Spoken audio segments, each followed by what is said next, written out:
سلام الله عليكم متتبعي الكرام، وأهلا بكم في هذه النشرة الإخبارية.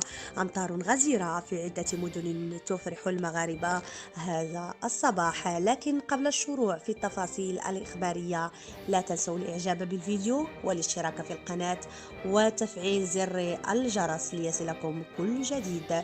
وفي التفاصيل، تهاطلت أمطار الخير على مدينة أكادير وضواحيها منذ صبيحة يوم الأربعاء 15 فبراير الجاري، باعثة الطمأنينة في نفوس المواطنين بعد تأخر التساقطات المطرية.